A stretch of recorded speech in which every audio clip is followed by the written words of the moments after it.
হাদি হত্যায় অভিযুক্ত ফয়সাল ও আলমগীর পশ্চিমবঙ্গে গ্রেপ্তার। নারী দিবসের শুভেচ্ছা জানিয়ে জামায়াত আমিরের স্ট্যাটাস। নাসিরুদ্দিন পাটোয়ারির বিরুদ্ধে মামলার আবেদন। জুলাইয়ের হারিয়ে যাওয়া নারী কণ্ঠস্বর খুঁজে বের করব, নাহিদ ইসলাম। ভারতে বসে ফ্যাসিস্ট হাসিনা দেশকে অস্থিতিশীল করার অপচেষ্টা করছে, মির্জা ফখরুল। ইনকিলাব মঞ্চের মুখপাত্র শরীফ ওসমান বিন হাদি হত্যার মূল অভিযুক্ত ফয়সাল করিম মাসুদ ও তার সহযোগী আলমগীর হোসেনকে ভারতের পশ্চিমবঙ্গে গ্রেপ্তার করা হয়েছে। রোববার ৮ই মার্চ এক সংবাদ বিজ্ঞপ্তিতে এ তথ্য জানিয়েছে পশ্চিমবঙ্গ রাজ্য পুলিশের স্পেশাল টাস্ক ফোর্স এসটিএফ। বিবৃতিতে বলা হয়, গোপন তথ্যের ভিত্তিতে জানা যায়, বাংলাদেশে চাঁদাবাজি ও হত্যাসহ বিভিন্ন গুরুতর অপরাধে জড়িত দুই বাংলাদেশি নাগরিক দেশ থেকে পালিয়ে অবৈধভাবে ভারতে প্রবেশ করেছে এবং বনগাঁ সীমান্ত এলাকায় অবস্থান করছে। পরে অভিযান চালিয়ে তাদের আটক করা হয়। গ্রেপ্তার হওয়া দুজন হলেন রাহুল ওরফে ফয়সাল করিম মাসুদ ৩৭, যার বাড়ি পটুয়াখালী, এবং আলমগীর হোসেন ৩৪, যার বাড়ি ঢাকায়। প্রাথমিক জিজ্ঞাসাবাদের ভিত্তিতে এসটিএফ জানায়, শরীফ ওসমান বিন হাদিকে হত্যার পর তারা মেঘালয় সীমান্ত দিয়ে অবৈধভাবে ভারতে প্রবেশ করে এবং বিভিন্ন স্থানে আত্মগোপনে ছিল। পরে বাংলাদেশে ফিরে যাওয়ার উদ্দেশ্যে সম্প্রতি বনগাঁ এলাকায় আসে। আন্তর্জাতিক নারী দিবস উপলক্ষে বাংলাদেশ সহ বিশ্বের সব নারীকে শুভেচ্ছা জানিয়েছেন বাংলাদেশ জামায়াতে ইসলামীর আমির ডা. শফিকুর রহমান। রোববার ৮ই মার্চ সন্ধ্যায় নিজের ভেরিফায়েড ফেসবুক পেজে দেওয়া এক স্ট্যাটাসে তিনি এ শুভেচ্ছা জানান। তিনি বলেন, নারীর অধিকার, মর্যাদা ও নিরাপত্তা নিশ্চিত করতে রাষ্ট্র ও সমাজকে আরও দায়িত্বশীল ভূমিকা পালন করতে হবে। ডা.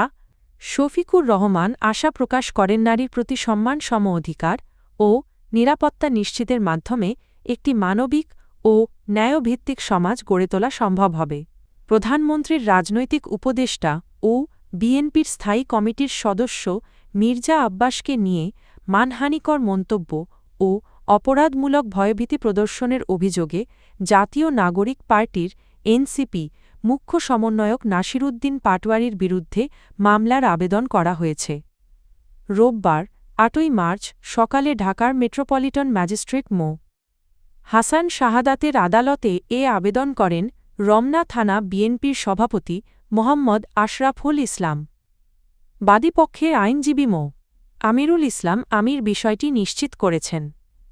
আবেদনে বলা হয়েছে, ত্রয়োদশ জাতীয় সংসদ নির্বাচনে শাপলা কলি প্রতীক নিয়ে প্রতিদ্বন্দ্বিতা করে মির্জা আব্বাসের কাছে পরাজিত হওয়ার পর নাসিরুদ্দিন পাটোয়ারি সামাজিক যোগাযোগ মাধ্যম ও অনলাইন সংবাদ মাধ্যমে তার বিরুদ্ধে মিথ্যা ও মানহানিকর বক্তব্য দিয়ে আসছেন। জাতীয় নারী শক্তি নামেই একটি নতুন সংগঠনের আত্মপ্রকাশ হয়েছে। রোববার ৮ই মার্চ রাজধানীর ঢাকা রিপোর্টার্স ইউনিটি মিলনায়তনে আয়োজিত এক অনুষ্ঠানের মাধ্যমে সংগঠনটির আত্মপ্রকাশ ঘটে। সংগঠনটির আহ্বায়ক হিসেবে দায়িত্ব পেয়েছেন মনিরা শারমিন এবং সদস্য সচিব করা হয়েছে ডা. মাহমুদা মিতুকে। এছাড়া মুখ্য সংগঠকের দায়িত্ব দেওয়া হয়েছে নুসরাত তাবাসসুমকে। আত্মপ্রকাশ অনুষ্ঠানে উপস্থিত ছিলেন বিরোধী দলীয় চিফ হুইপ ও জাতীয় নাগরিক পার্টির এনসিপি আহ্বায়ক নাহিদ ইসলাম। তিনি বলেন, সারা দেশে জুলাই আন্দোলনের সময় যেসব নারীর কণ্ঠস্বর হারিয়ে গেছে তাদের খুঁজে বের করার চেষ্টা করা হবে এবং জাতীয় নারীশক্তির মাধ্যমে আবারও সামনে আনা হবে।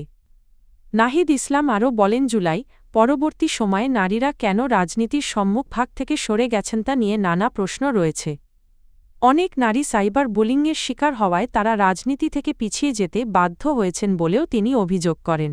স্থানীয় সরকার মন্ত্রী ও বিএনপির মহাসচিব মির্জা ফখরুল ইসলাম আলমগীর বলেছেন, সাবেক প্রধানমন্ত্রী শেখ হাসিনা ভারতে অবস্থান করে দেশকে অস্থিতিশীল করার চেষ্টা করছেন, যা তিনি ফৌজদারি অপরাধ বলে উল্লেখ করেন।